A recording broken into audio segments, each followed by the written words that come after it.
Hola a todos y a todas. En este capítulo de hoy, para empezar el tema de trabajo y energía, vamos a hablar de un poco de matemáticas, porque este tema solo hay dos maneras de darlo. Una como se da en la facultad, en primero de carrera, que se trata superficialmente porque todavía no se han dado en matemáticas los conceptos necesarios para profundizar, o como voy a hacer yo, que vamos a ir viendo las matemáticas que necesitemos de cálculo en concreto sobre la marcha. Entonces me veo obligado en el primer capítulo a introducir una serie de conceptos que vamos a estar utilizando todo el rato, que van a ser, pues bueno, operaciones con esto que tengo escrito aquí, con el operador Nabla. Entonces, bueno, ¿cómo empezamos? Pues el operador Nabla, sobre lo que va a aplicarse, es sobre funciones multivariables. Vale, hasta ahora estábamos... todo lo que hemos visto han sido funciones de la variable x. Tipo, pues f de x igual, pues yo que sé, me lo invento, 2x cuadrado más x. ¿Vale? Bueno, pues ahora ya eso no va a pasar. En este tema, lo que vamos a ver son funciones que dependan de x y de y o incluso hasta de z, ¿vale? Entonces, vamos a ver un poco qué significan estas funciones y cómo se analizan. Bueno, pues dentro de las funciones multivariables hay dos tipos. El primer tipo que vamos a ver pues son funciones que se llaman escalares. O sea que el resultado que van a dar va a ser un número, un escalar. Y este tipo de funciones van a representar campos, que se llaman en concreto, pues como vienen de funciones escalares, pues campos escalares. Muy bien. Pues vamos a llamar a este tipo de campos V mayúscula y pues vamos a decir que V mayúscula se define como una función de x y de y. En este capítulo vamos a ver funciones multivariables de dos variables, ¿de acuerdo? Aparte de porque ahora veremos cuando grafiquemos la función que voy a poner de ejemplo, se ve mucho más fácilmente porque ya si añado una dimensión más tendría que hacer un dibujo de 4 dimensiones y eso pues ya no es imposible. Y aparte pues para escribir menos, porque lo importante en este capítulo es que se entienda los conceptos básicos y no tanto el cómo operar con ellos, que ya lo iremos viendo a lo largo de los siguientes capítulos, ¿vale? Entonces, bueno, pues voy a poner como ejemplo de este tipo de función, pues esta función de aquí, donde tenemos que la función, que como he dicho, muy importante, que al principio cuando se empiezan a ver ya todas estas historias con X, Y y tal, no se tiene muy claro qué es cada cosa. Esto de aquí es un número, como he dicho, por eso es una función escalar, ¿vale? Nosotros sustituiremos donde está la X y donde está la Y puntos de un espacio, ¿de acuerdo? Entonces, al sustituir esos puntos de ese espacio, nos dará un número aquí y este número pues representará el valor de un cierto campo, o sea, el que nosotros queramos, ¿vale? Ahora cuando avancemos un poquito ya pongo un ejemplo en concreto. Vale, pues el otro tipo de funciones que vamos a ver van a ser funciones vectoriales, que igual que pasaba con las escalares, pues daban un número, pues estas lo que van a dar como resultado es un vector. Y estas funciones lo que van a representar son campos vectoriales. Vale, pues vamos a llamar a este tipo de función f mayúscula con una barra de vector arriba de... que se define como una función de x y de y también. Y pues vamos a poner un ejemplo para esta función también y vamos a poner esta función de aquí, ¿vale? Como veis, aquí tenemos el vector unitario EX y el vector unitario EY, ¿vale? Y en cada coordenada pues tenemos lo que viene siendo, pues en este caso, una función de X. O sea, la forma general que toma un campo vectorial pues es f de xy igual a g de xy, que es una función escalar, por el vector ex, más h de xy, que es otra función escalar, por el vector unitario y. ¿De acuerdo? En este caso, en la coordenada del vector unitario x y en la coordenada del vector unitario y, pues está la variable x en una y la variable y en otra, pero pueden estar mezcladas. O sea, podríamos tener una función del tipo x cuadrado por y x más 2x e y, ¿vale? Donde cada coordenada, pues es, como decía, una función escalar. Vale, pues entonces ya he dicho que esta función, que va a ser un campo vectorial, pues da como resultado un vector. Bueno, vale, pues ¿qué vamos a hacer ahora? Vamos a dibujar nuestra función escalar, que va a ser la primera que vamos a analizar, v. Entonces, bueno, esto a priori, nosotros no... Este caso, esta función es muy facilita, y bueno, yo ya sé a simple vista cuál es, porque ya estoy un poco entrenado, pero lo suyo es que el razonamiento que vamos a seguir nosotros a lo largo del análisis de esta función lo hagamos al revés. Y ahora avisaré cuando entremos en detalle.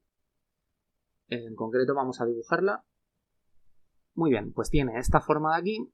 ¿Que esto qué es? Bueno, pues hemos cogido y en un espacio de 3 dimensiones hemos pintado en un eje pues la variable independiente x, en el otro la variable independiente y en el tercero, donde iría la z, ¿vale? Pues hemos puesto nuestra función, ¿de acuerdo?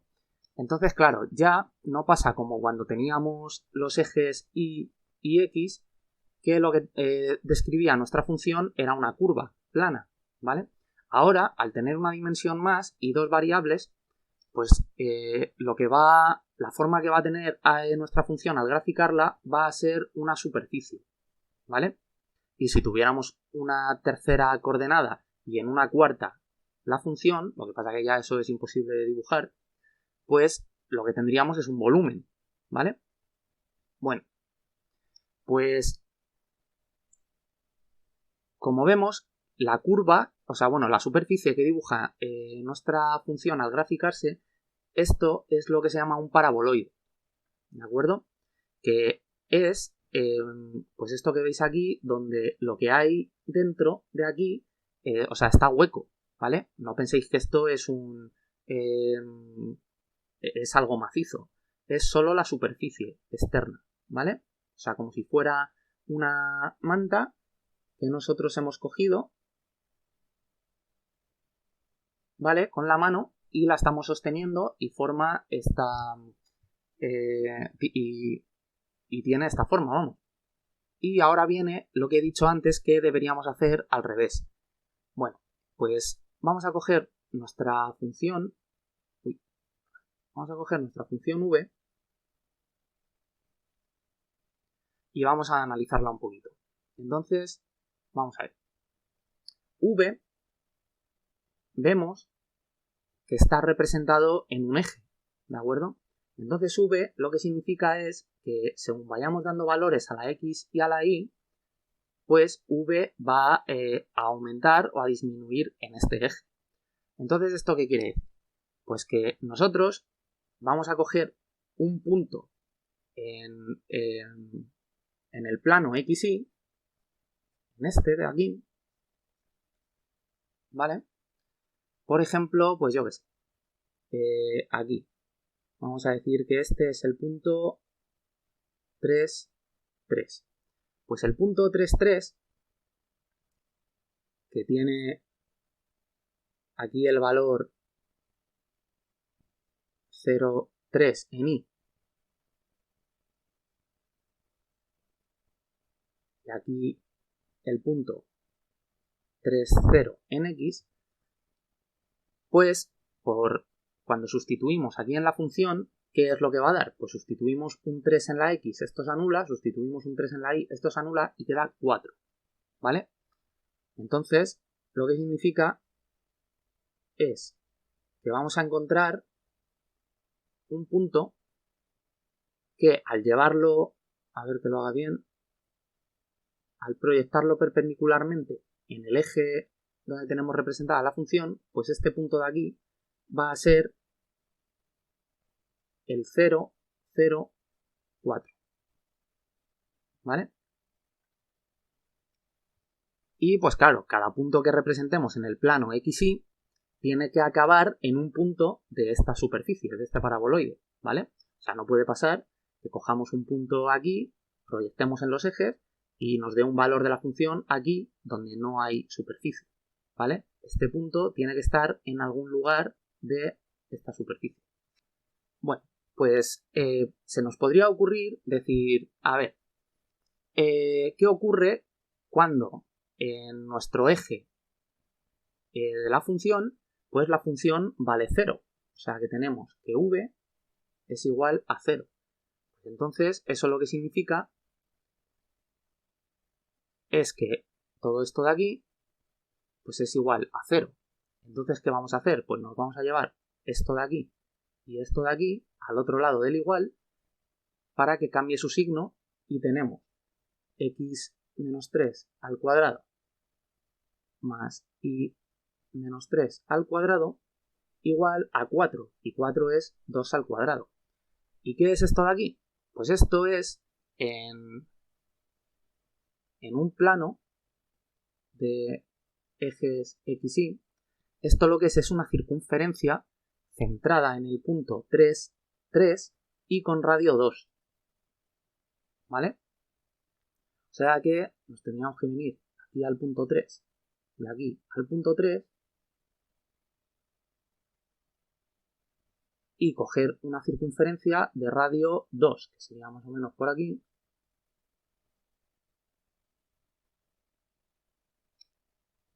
Y tendríamos este dibujo. ¿Qué es esta circunferencia? Pues esta circunferencia es justo esta de aquí, que es donde corta nuestra superficie al plano XY. Entonces, ¿qué es lo que significa dar un valor fijo a nuestra función en este eje y ver cómo queda la ecuación? Pues lo que estamos haciendo es, con esto, es coger un plano a la altura, pues, que sea el número que demos valor a la función. Pues, por ejemplo, ahora decimos v igual a 3. Pues eso sería venirnos a la altura 3 de nuestro eje, donde está representada la función, de este eje de aquí, y hacer un corte horizontal con un plano. Horizontal al plano XY, digo, ¿vale? Entonces, donde este plano corte a nuestra superficie, que en concreto va a ser esta línea de aquí, pues esa curva es el resultado que nos va a dar esta ecuación cuando la igualemos a ese número, o sea, en este caso a 3. Entonces, lo que tendremos ahora será, si v es 3, pues esto ahora es un 3. Entonces, este 3 nos lo vamos a llevar restando aquí al 4 y queda un 1, y hacemos lo mismo, esto de aquí y esto nos lo llevamos al otro lado positivo. Entonces queda x menos 3 al cuadrado más y menos 3 al cuadrado, y 3 menos 4 es 1. Entonces, como 1 es igual que 1 al cuadrado, pues esto lo que nos ha dado es que a la altura 3 de nuestro eje lo que tenemos es una circunferencia de radio 1. ¿Vale? Entonces, ¿qué significa esto? Bueno, pues que si nosotros vamos analizando valores fijos en nuestra función que ponemos nosotros al azar, ¿vale? Bueno, al azar, pero con cierto criterio, ¿vale?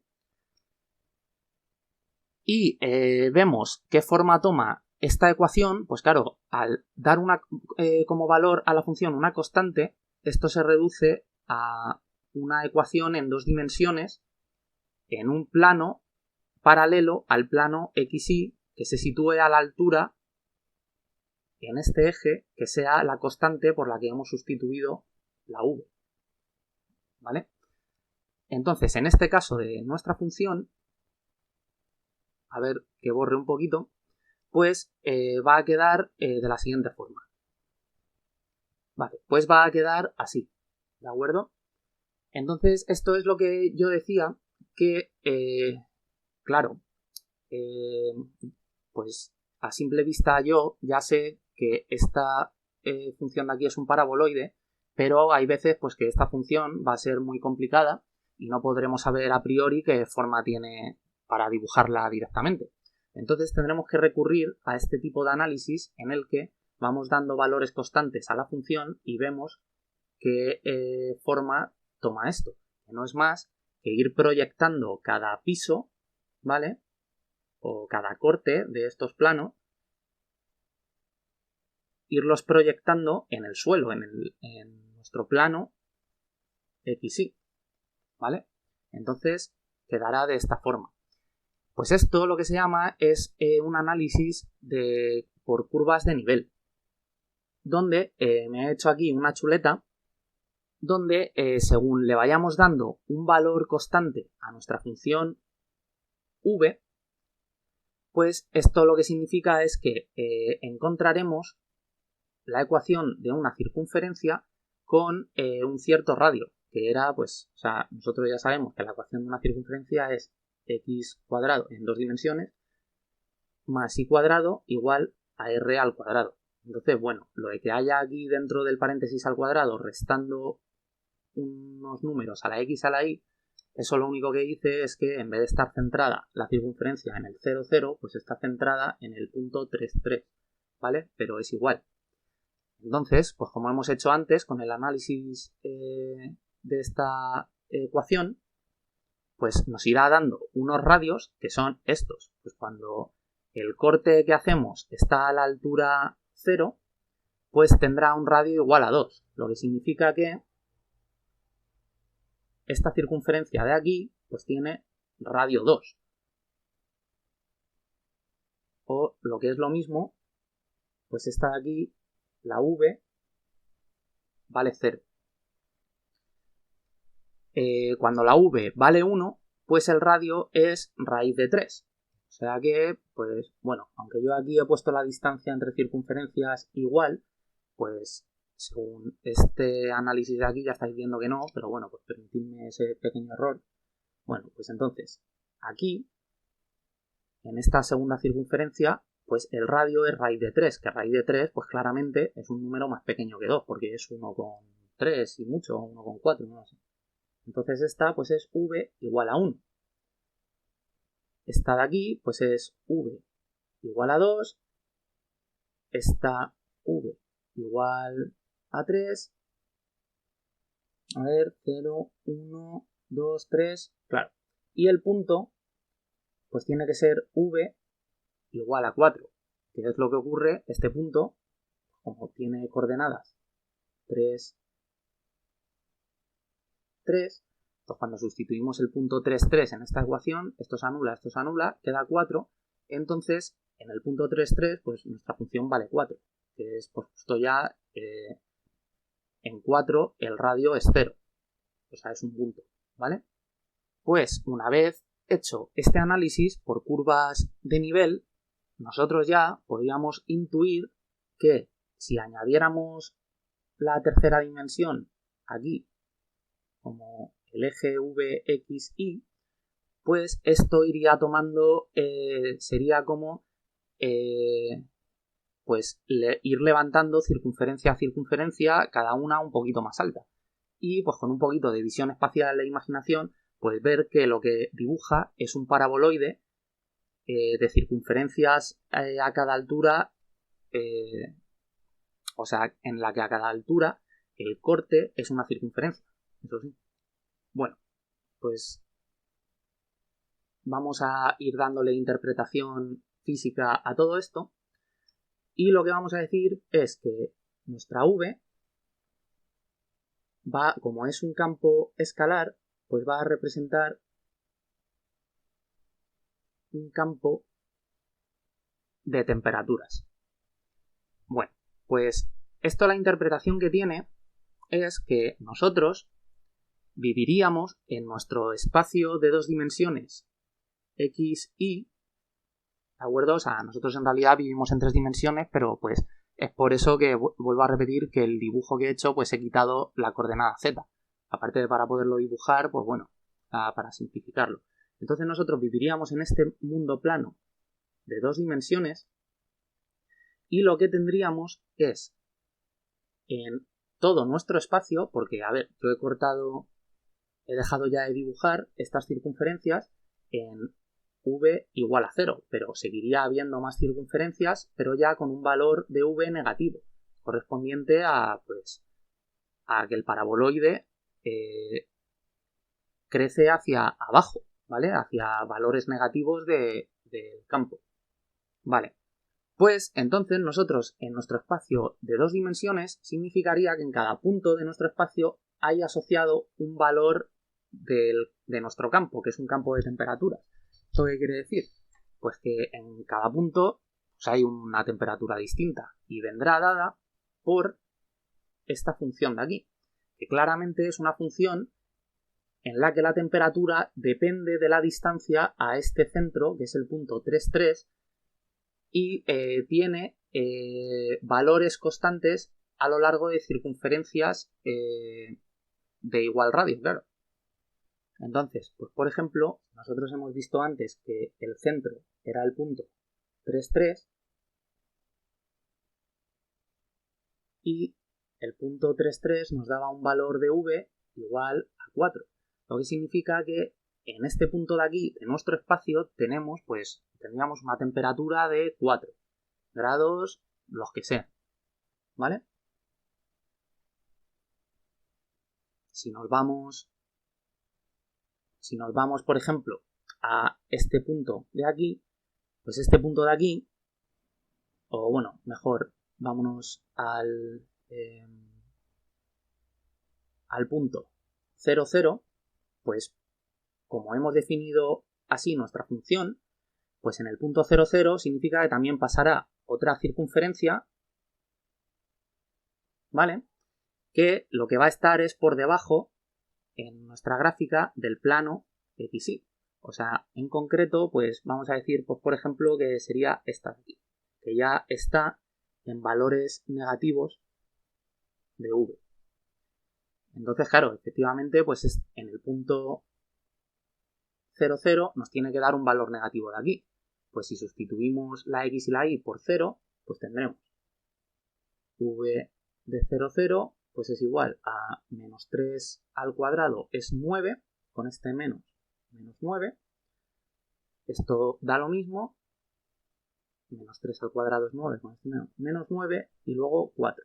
Entonces tenemos menos 18 más 4, pues menos 14. O sea, pues vemos que en el punto 0, 0 tenemos una temperatura de menos 14. ¿De acuerdo? Muy bien. Pues, una vez ya hemos interpretado toda esta historia, pues podríamos estar interesados en ver cómo cambia nuestro campo. ¿De acuerdo? O sea, el venirnos a un punto V de nuestro campo y hacer pues lo que hacíamos en 2 dimensiones en un plano XY con la derivada. O sea, venirnos a un punto a una distancia diferencial y llevarlo al límite y que se solape con el punto V. O sea, este punto V', llevarlo al límite en el que sea prácticamente la distancia 0 entre ellos y ver qué resultado obtenemos. O sea que tendríamos una función v que se define como una función en el punto x sub 0 y sub 0, y luego tendríamos el punto v' que se definiría como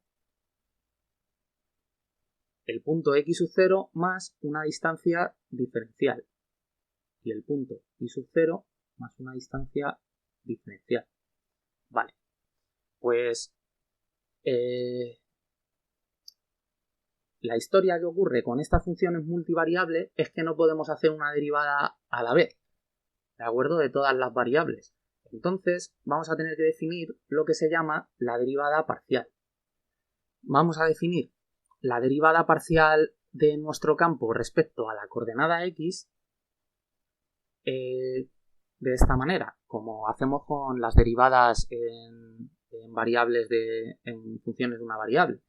El límite cuando un incremento de x tiende a 0 de un movimiento diferencial, pues en este caso como derivamos con respecto a x, pues solo en x, ¿de acuerdo? Y en este caso la y la dejamos como una constante, que lo que se hace en la práctica, lo que significa esto es que cuando derivemos esta función respecto a x, a efectos prácticos la y es una constante, ¿vale? Entonces, pues en este caso al derivar con respecto de x se derivaría esto de aquí, y como todo esto de aquí sería una constante, pues esto 0 y esto 0, ¿vale? Y luego tenemos la derivada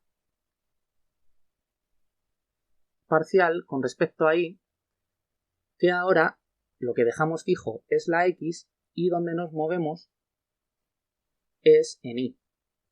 Bueno, pues ¿qué están midiendo estas derivadas en nuestra función? Porque obviamente cuando estas derivadas las evaluemos en un punto, pues lo que nos van a dar es la información sobre el plano tangente en ese punto. Por ejemplo, nosotros en funciones de una variable, pues tenemos que la derivada mide la pendiente en cada punto de la curva. Entonces, por ejemplo, nosotros sabemos que donde este tipo de funciones tienen un máximo, o sea, por ejemplo, aquí, la derivada es 0, porque como la derivada es la pendiente de la recta tangente que corta en ese punto a la función, pues la derivada en este punto de aquí es 0 porque esta recta no tiene pendiente, ¿vale? Entonces, ¿dónde podríamos buscar un análogo en este dibujo en el que tuviéramos un plano que no tiene pendiente? Bueno, pues ese punto es este de aquí, que es análogamente a esto que he dibujado aquí, con una dimensión más, es el máximo. Entonces, en ese punto, el plano tangente a nuestra superficie sería este.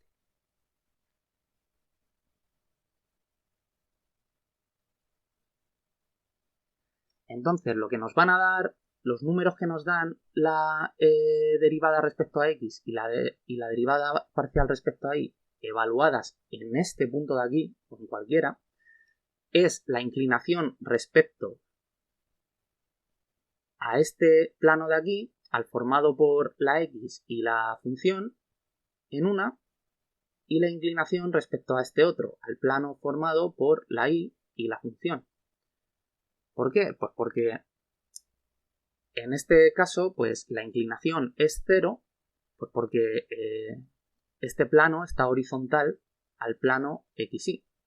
Pero si nos viniéramos por esta recta de aquí, pues este plano ya se empezaría a inclinar. Y cuando proyectáramos este perfil del plano sobre el plano de aquí, formado por la función y la X, pues por ejemplo, en este punto,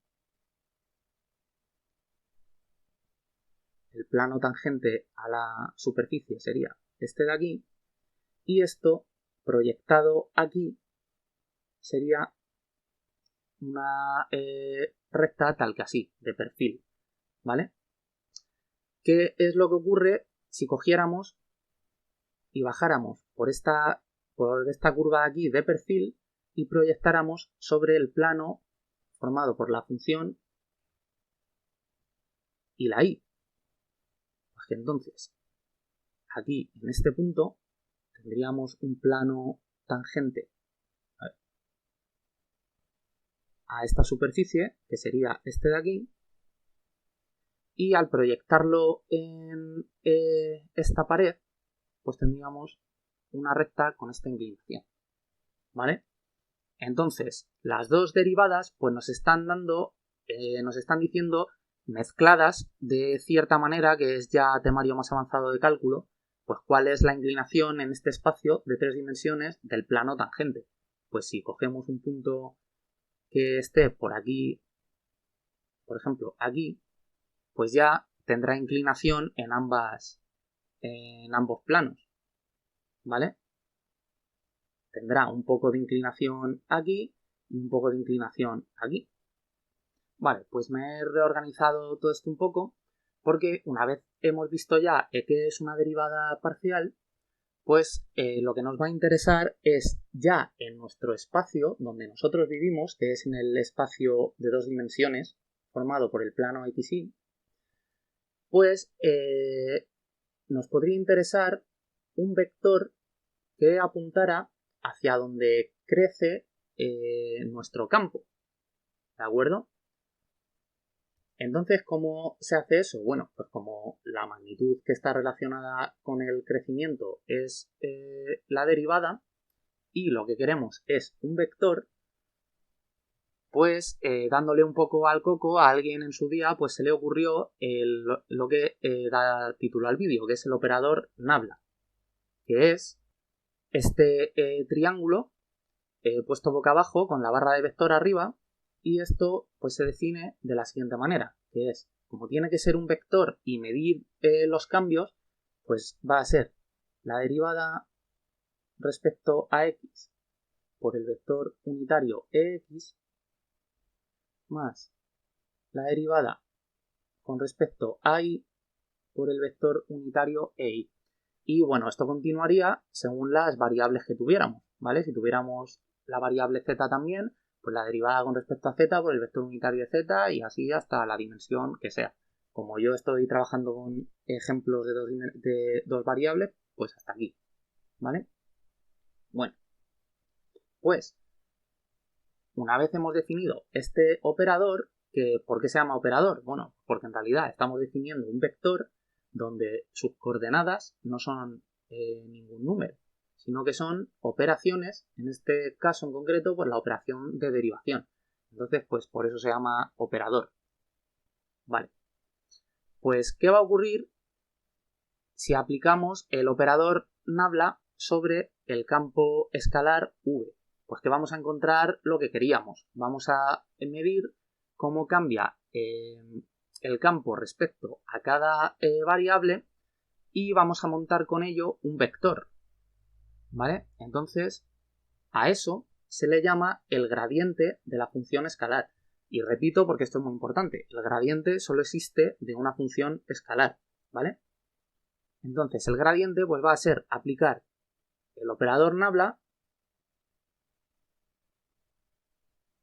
a nuestra función v y eso se define pues como la derivada de v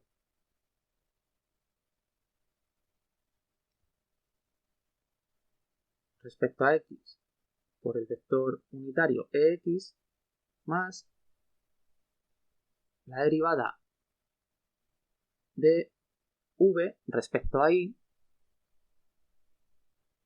por el vector unitario ei, ¿vale?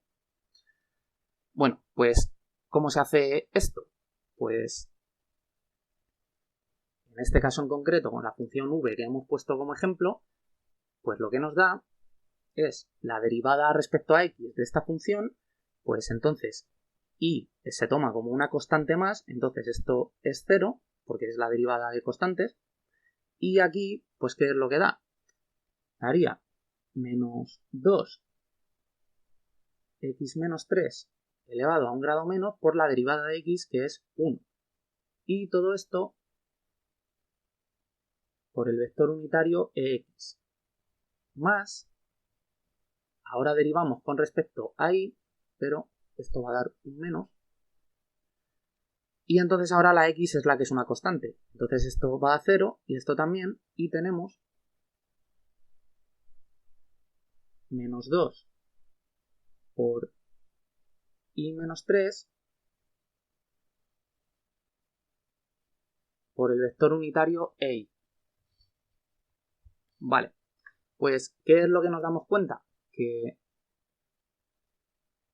este resultado que hemos obtenido es el ejemplo que yo he puesto de función vectorial o de campo vectorial. Entonces, ¿esto qué significa? Pues que al hacer el gradiente de una función escalar, de un campo escalar, pues nos va a dar como resultado un campo vectorial. Es igual a la función, al campo vectorial f. ¿Vale? Bueno, pues voy a apuntármelo por aquí. Vale, y ahora es cuando viene el análisis de los campos vectoriales. Cuando ya hemos visto que el gradiente de un campo escalar es un campo vectorial, pues ahora viene a analizar qué es este campo vectorial. Entonces, un campo vectorial no es más que en cada punto de nuestro espacio, que es el plano de 2 dimensiones XY, pues lo que va a haber es un vector, ¿de acuerdo? ¿Y hacia dónde va a apuntar ese vector? Es la pregunta. Pues ese vector va a apuntar hacia donde crece el campo, hacia donde toma valores positivos más altos, o sea, hacia donde cambia más rápidamente, ¿vale? Y el módulo de del vector que dé este campo evaluado en un punto, lo que va a ser, o sea, nos va a decir la magnitud con la que cambia en esa dirección. O sea, si al avanzar un poco en esa dirección va a cambiar mucho el valor del campo o va a cambiar poco. Me explico. Vamos a ver un dibujo del campo vectorial que forma en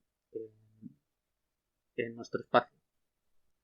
Vale, pues va a quedar de esta forma de aquí, ¿vale? Donde vemos, pues, vamos a evaluar, para poner ejemplo, nuestra función f en algunos puntos. Pues vamos a ver. Vamos a venirnos, pues, por ejemplo, f evaluada en el punto 3, 0. Pues sustituimos en la x un 3 y en la y un 0. Entonces, esto se cancela.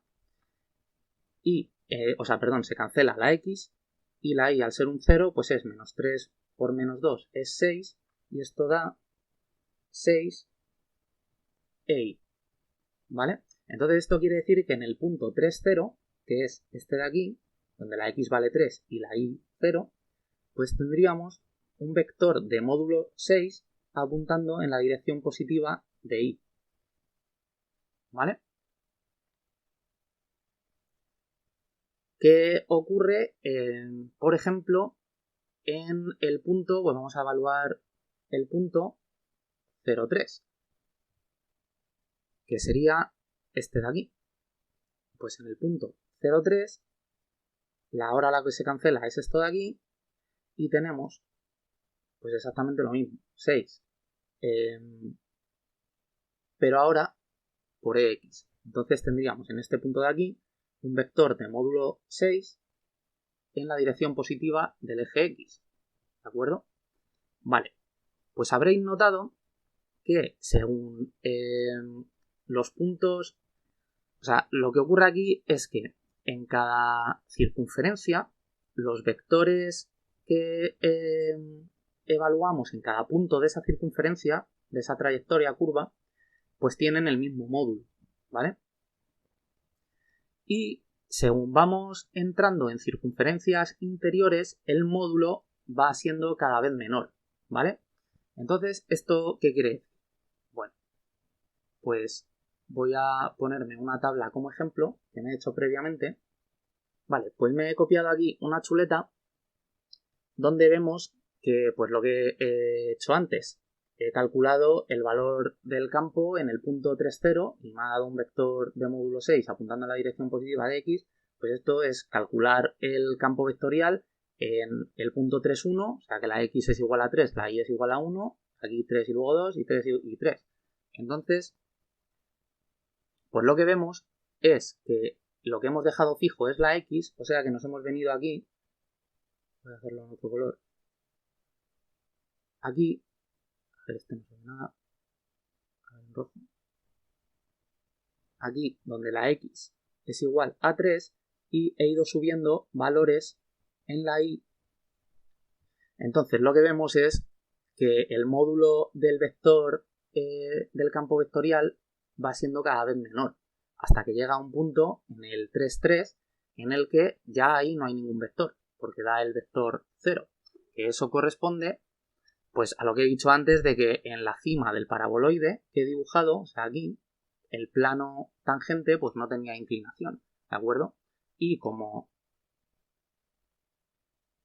este campo vectorial f lo hemos obtenido a partir de las derivadas, bueno, no de las derivadas, sino del gradiente, que lo hemos definido pues con las derivadas y tal, pero es un operador y nos da un vector, pues ¿qué es lo que ocurre?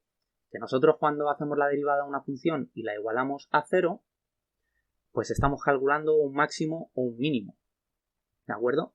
Entonces, lo que tenemos en el punto 3, en este caso, pues es un valor, es un máximo y el valor máximo del campo es 4, que es lo que corresponde pues cuando sustituimos aquí la x un 3 y la y un 3, esto se cancela y queda un 4. Entonces 4 es el valor máximo que va a tomar nuestro campo, ¿vale? Y si hacemos lo mismo pues con cada, pues aquí en el punto 3, 0, pues nos ha dado un vector en el campo vectorial de módulo 6, pues si sustituimos, si encontramos, hallamos el valor del campo en el punto 3, 0, pues nos da menos 5, ¿vale? O sea que está por debajo del plano XY, o sea ya toma valores negativos. Justo en el plano XY, donde v toma el valor 0, pues o sea, está el vector de módulo 4. Entonces, ¿esto qué quiere decir? Que los vectores, según se van acercando al centro, aquí, pues van disminuyendo su módulo y el valor del campo va aumentando, va haciendo lo contrario. Entonces, aquí es la interpretación de lo que decía también antes, de que el gradiente apunta en la dirección hacia donde el campo cambia más rápidamente, o sea, dejando fijo la x en 3 y haciendo el gradiente, pues los vectores que nos da son todo el rato en la dirección y, ¿vale? Lo que quiere decir que dejando la x en 3, esta es la dirección donde más rápido cambia el campo. ¿Y qué significa el módulo? Esta cantidad que vaya disminuyendo. Bueno, pues lo que significa es que de valer 6 en el punto 3,0 al punto 3,1 pasa a valer 4. Y esto lo que quiere decir es que de menos 5 a 0 hemos sumado 5. ¿Vale? 5 unidades del campo, pues 5 grados o lo que sea. De 0 a 3 hemos sumado 3. Y de 3 a 4 hemos sumado 1. Entonces, el que el módulo de los vectores vaya siendo cada vez más pequeño, ¿vale? Según vamos entrando en estas circunferencias hasta que lleguemos al punto 3, 3, pues el que el módulo vaya disminuyendo significa que en cada circunferencia la diferencia de temperatura es menor, ¿de acuerdo? O sea, al pasar de la circunferencia esta de aquí azul a esta amarilla, pues hay una diferencia de lo que sea, de 10. O sea que en este espacio varía 10 grados la temperatura y, sin embargo, en este espacio, entre esta circunferencia y esta, pues a lo mejor varía 3 grados. ¿Vale? Es esa la interpretación. Y bueno, voy a poner un ejemplo de pues cómo se calcula, por ejemplo, el valor máximo del campo, que aunque me imagino que a lo mejor ya lo sabéis, pero lo que tenemos es que para encontrar el valor máximo del campo significa que f, que es igual al gradiente de v, pues esto es igual a 0, ¿vale? Entonces, significa que tenemos que igualar a 0 f, o sea, poner 0 igual a menos 2, x menos 3, ex menos 2 y menos 3 e y. Entonces, como esto de aquí es un vector, significa que este 0 es un vector. O sea que este vector 0 lo que es 0 ex más 0 y. Por lo tanto, significa que cada coordenada pues tiene que ser 0 individualmente.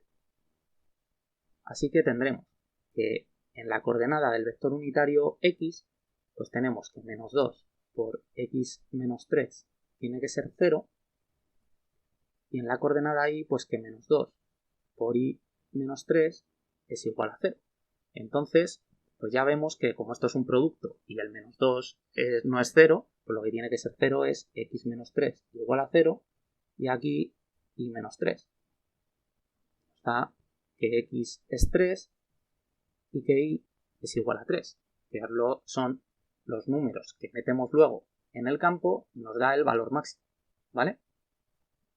Pues una vez visto que es un campo vectorial, podríamos preguntarnos qué ocurre si le aplicamos el gradiente a un... el gradiente no, el gradiente es un campo escalar. Voy a ponerlo aquí entre paréntesis.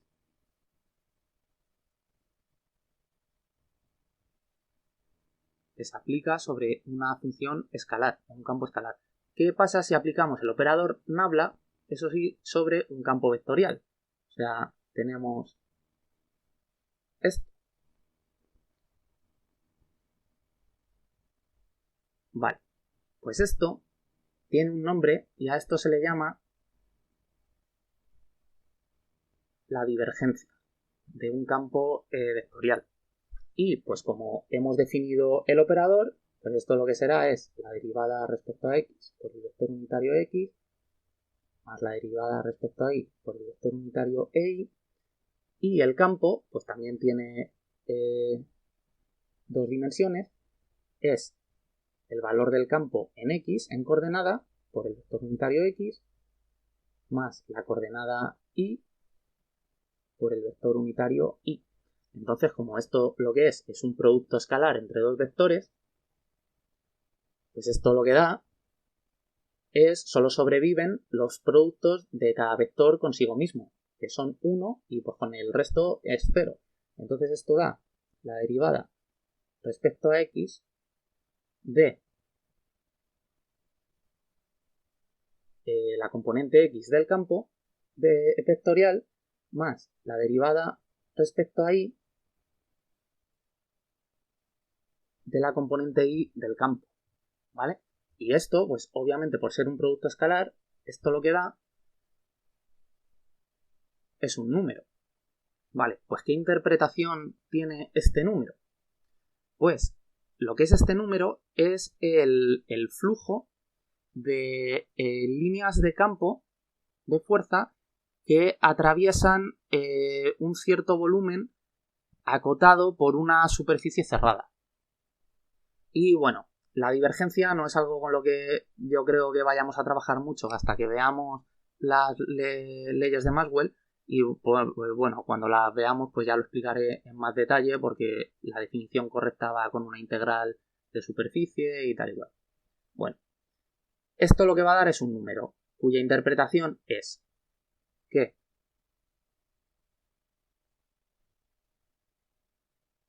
voy a ponérmelo por aquí.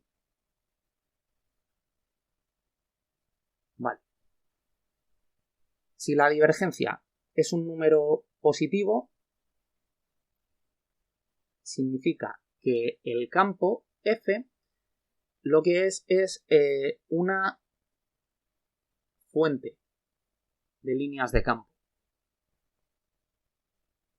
Si el campo es negativo, o sea, la divergencia es negativa, lo que significa es que el campo vectorial es un sumidero de líneas de campo, que es exactamente el ejemplo que tenemos aquí.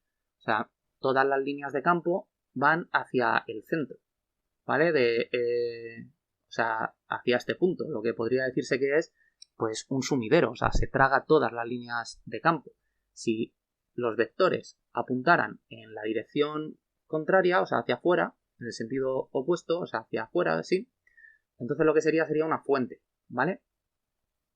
Y luego tenemos el caso en el que la divergencia es cero, que no es ni una fuente ni un sumidero, y pues la interpretación que tiene es que, pues, a ver, es o que las líneas de campo se cierran sobre sí mismas, como pasa en el caso del campo magnético, pero bueno, eso ya lo veremos, o por ejemplo, un campo que tengamos nosotros que se define, que digamos que es, pues, F es igual a 3, perdón, a 3 EX.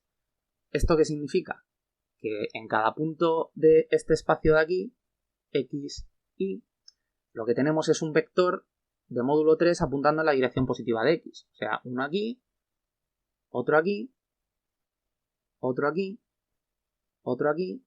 O sea, en cada punto, o sea, tendríamos un campo constante, un campo vectorial constante en todo el espacio. Entonces, ¿qué ocurre cuando hacemos aquí la divergencia? Pues que la derivada de X, ¿dónde está? La derivada de la componente X respecto a X, pues como es una constante, esto es 0, y la derivada de la componente Y, pues directamente no tiene componente Y, o sea que esto también es 0, ¿vale? Entonces la divergencia de este campo, pues lo que nos daría es 0, ¿vale? Para que veáis un caso de divergencia 0. Bueno, pues voy a copiarme estos resultados por aquí. Vale, muy bien. Pues ya la última operación con Nabla que podemos hacer es lo que se llama el rotacional. El rotacional, que también es de un campo vectorial. Y pues lo que es el producto vectorial de Nabla por un campo vectorial. ¿Vale? Entonces esto pues queda de resultado. Pues nosotros ya sabemos que podemos hacer en la práctica el producto vectorial como un determinante y tendríamos pues el vector unitario EX, el vector unitario EY, el vector unitario EZ, porque los determinantes, los productos vectoriales solo están definidos en 3 dimensiones, ¿vale? Otra cosa es que las coordenadas en esta tercera dimensión sean 0, ahora lo veremos. Pues ahora el gradiente lo que tiene es la derivada respecto a X, la derivada respecto a Y y la derivada respecto a Z. Y aquí tenemos pues las componentes del campo. La componente X, la componente Y y la componente Z. Vale. Entonces, como estamos en 2 dimensiones, pues no hay derivada en Z y no hay componente Z. Esto es 0. Por lo tanto, aquí lo que va a ir son 2 ceros. Y entonces ya esto lo que va a quedar es, al hacer el determinante, pues este es 0, queda la derivada de f de la coordenada y del campo respecto a x, o sea, este da 0, este da, este 0, vale, este 0, y queda menos la derivada de f de x, o sea, de f de x de la coordenada x del campo respecto a y, y todo esto por el vector EZ. Entonces, bueno, tal y como hemos definido nosotros nuestros campos, pues a ver qué nos da esto. Pues la derivada de la componente y, que es esta de aquí, respecto a x, pues como aquí no hay ninguna x, esto es una constante, y 0, menos la derivada de la coordenada x, que es esta, respecto a y, Como aquí no hay ninguna y, pues se toma en la derivada parcial como una constante y 0 también. Por lo tanto, el rotacional del campo que hemos puesto como ejemplo da 0. ¿Y esto qué quiere decir? Pues que nuestro campo vectorial no rota, ¿vale? Como es obvio, cuando vemos los vectores pintados en nuestro campo vectorial, pues estos vectores no están dispuestos de ninguna forma en la que marquen ningún tipo de giro, sino que se dirigen todos hacia un punto, hacia el punto 3, 3, ¿vale? Entonces, bueno, como ya había previsto esto, pues voy a poner un caso de un campo que sí que va a rotar, para que veamos el significado, que va a ser este de aquí. Vale, pues aquí lo he puesto, gráficamente es esto de aquí, y el campo lo que es, vamos a llamarlo f' para diferenciarlo del anterior, de x, y este campo, la ecuación que da este campo vectorial, a ver que me acuerde, era la de un remolino, que es y ex menos x e y, para que esté en este sentido, que si cambio el signo menos, lo que va es en el sentido contrario. O sea, este va en sentido antihorario. Vale. Vale. Me acabo de dar cuenta que, claro, tal y como he puesto el campo,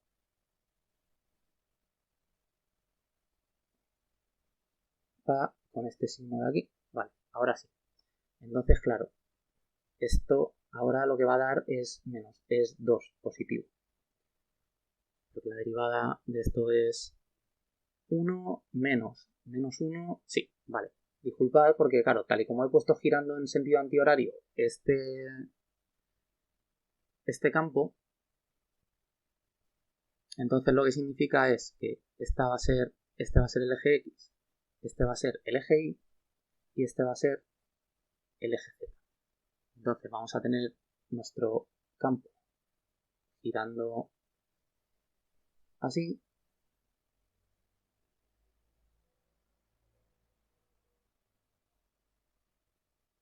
¿Vale? Entonces, esto lo que nos está diciendo el rotacional es que si el campo gira, pues hay un vector que es el rotacional de este campo vectorial que apunta en la dirección EZ con módulo 2, ¿de acuerdo? O sea, vendría un... A ver, no sé, vendría un vector aquí de módulo 2 que sería el rotacional, ¿vale? Y pues nada, para que veáis que el rotacional cuando existe lo que da es una idea de cuánto gira el campo vectorial, ¿de acuerdo? Cuanto más grande sea el módulo, pues más girará, más intenso será y la dirección pues la marcará el producto vectorial, el determinante y tal y cual. Bueno, pues voy a apuntarlo por aquí. Vale, pues ya por último, lo que queda de este capítulo, que ya son poquitos minutos, vamos a terminar, vamos a encontrar un par de identidades que nos van a ser muy útiles. Vale, entonces lo que vamos a imaginar es, nosotros lo que describía este campo escalar era ese paraboloide que estaba centrado en el punto 3, 3, pero bueno, para hacer el cálculo que voy a hacer, voy a simplificarlo e imaginar pues que ahora el paraboloide está centrado en el punto 0, 0. Entonces quitamos estos treses de aquí y los paréntesis tampoco nos van a hacer falta. Bueno, lo borro y lo pongo directamente. Entonces esto va a ser x cuadrado, perdón, menos x cuadrado menos y al cuadrado más 4. Vale. Bueno, pues lo que podemos darnos cuenta es nosotros, como lo que esto dibuja siguen siendo circunferencias, ¿de acuerdo? Lo único que hemos cambiado la posición del 0, 0, o sea, del sistema de referencia, pues antes estaba en el 3, 3 y ahora en el 0, 0, pero sigue teniendo la misma forma. Vale. Lo que nosotros sabemos es que para medir distancias, una distancia en un plano euclídeo viene dada por la raíz cuadrada de x al cuadrado más y al cuadrado. Entonces, si nosotros tiramos del carro de nuestra función v, pues lo que vemos es que si sacamos factor común a un menos, tenemos x cuadrado más y al cuadrado más 4. Entonces, x al cuadrado más y al cuadrado es r al cuadrado. Porque ponemos aquí un cuadrado, elevamos esto y se va la raíz. Entonces, lo que tenemos es menos r al cuadrado más 4. Por lo tanto, ¿esto qué significa? Que podemos poner nuestra función v como una función de r. Y en este caso, pues es menos r al cuadrado más 4. O sea, podemos poner la función v en función de la distancia. ¿De acuerdo? De la distancia al centro del campo. Muy bien. Entonces, ¿qué va a pasar cuando apliquemos el gradiente ahora a esta función que depende de r? Pues vamos a verlo. Vamos a tener el gradiente de v, que ahora es v como función de r. Entonces esto era, voy a hacer un copy-paste,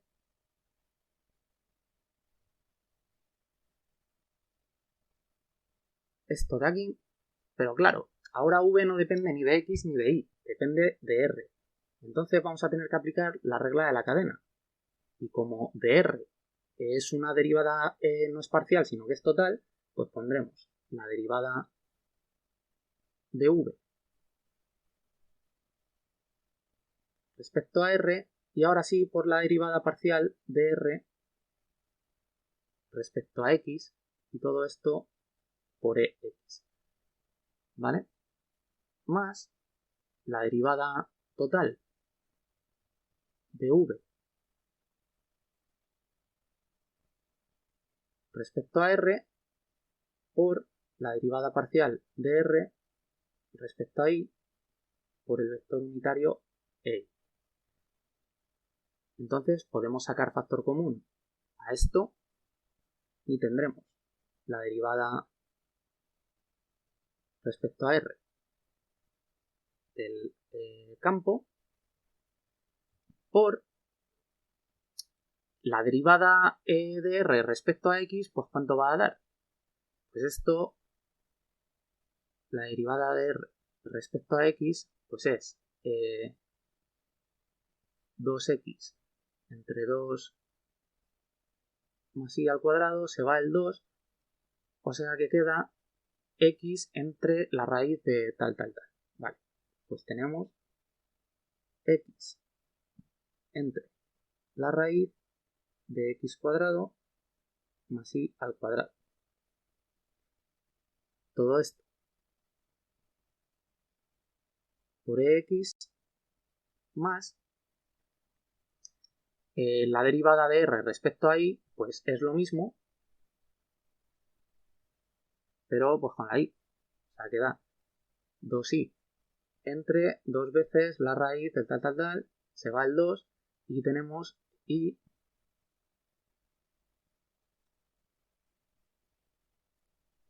entre la raíz de x cuadrado más y al cuadrado. Y todo esto por el vector unitario e. Vale. Pues, ¿qué es lo que tenemos aquí? Si ponemos como factor común la raíz de esto, pues la raíz de x al cuadrado más y al cuadrado lo que es r. ¿Vale? Así que vamos a tener la derivada de v respecto a r por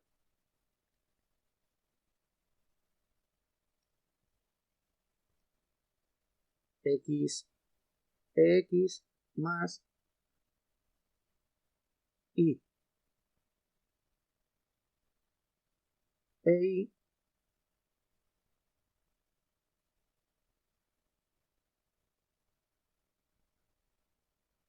entre r.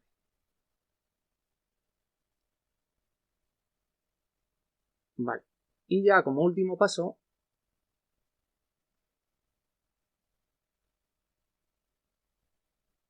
¿qué es x, ex más y e y? Pues eso es un vector posición. O sea que vamos a tener un vector posición entre el módulo de ese vector posición. Y si recordáis, esto era como se definía el vector unitario ER. Por lo tanto, tenemos la derivada de v respecto a r por el vector unitario ER. Entonces, cuando nuestro campo escalar depende de la distancia, o sea, podemos dejarlo en función de r sin que aparezca ya ninguna x ni ninguna y por ahí, pues al hacer el gradiente es igual que derivar el campo respecto a la distancia y multiplicarlo por el vector unitario en esa dirección en la que nos hemos movido esta distancia diferencial. Así que voy a apuntarme este resultado. Vale, pues ya lo he apuntado por aquí. Y ahora lo que podemos hacer es, tirando del hilo de aquí, de esta ecuación, pues vamos a ver qué podemos hacer.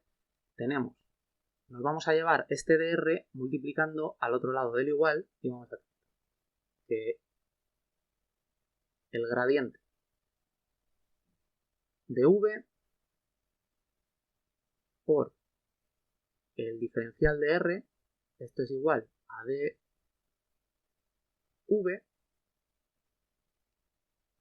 por el vector unitario e. Entonces ahora vamos a multiplicar a ambos lados del igual por un vector unitario ER, producto escalar, y vamos a tener pues aquí dr por ER igual a dv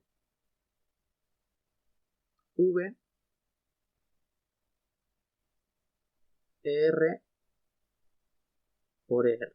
Entonces, esto de aquí, el producto escalar del vector ER consigo mismo, era 1. Esto, si estáis perdidos con esto que estoy haciendo, esta manipulación algebraica, pues os recomiendo que veáis un poco el tema de cinemática, de coordenadas polares y tal, que explico todos estos vectores. Entonces, tenemos que el producto escalar este es 1 y esto de aquí podemos convertirlo en dr vectorial. Entonces va a quedar que el gradiente de v producto escalar por dr vectorial, esto es igual a dv. Así que tenemos que una especie de definición, no definición, sino de deducción, en la que cuando tenemos una cantidad diferencial, pues esto a lo que va a ser igual, por ejemplo, la cantidad diferencial de v, pues a qué va a ser igual esto. Pues va a ser igual a el gradiente de este campo por dr. ¿Y eso a qué es igual? Pues el gradiente del campo v es la derivada respecto a x por x más la derivada respecto a y por y, todo esto de v, y el vector dr pues no es más que dx por x más dy por y. Entonces, al hacer este producto escalar, lo que tenemos es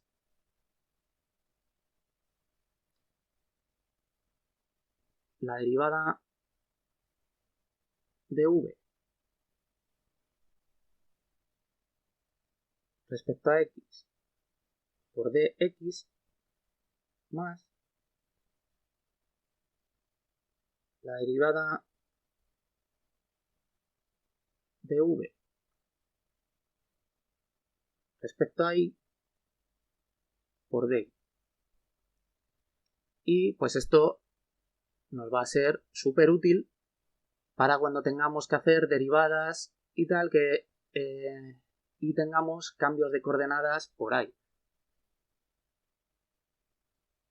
Voy a hacer un ejemplo.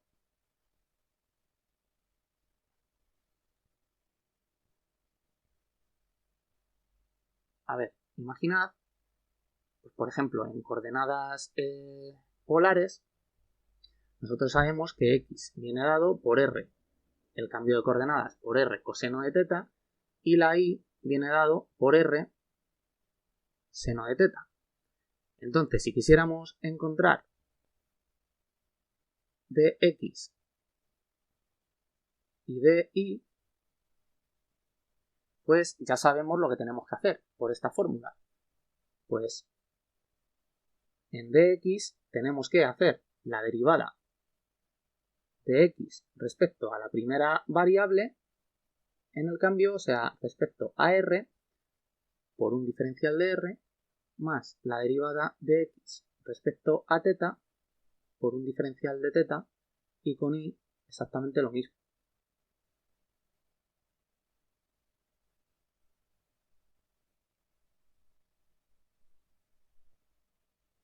Entonces, esto lo que da cada cosa, pues es la derivada de x respecto a r, pues es coseno de teta de r más la derivada de x respecto a teta, entonces menos r seno de teta.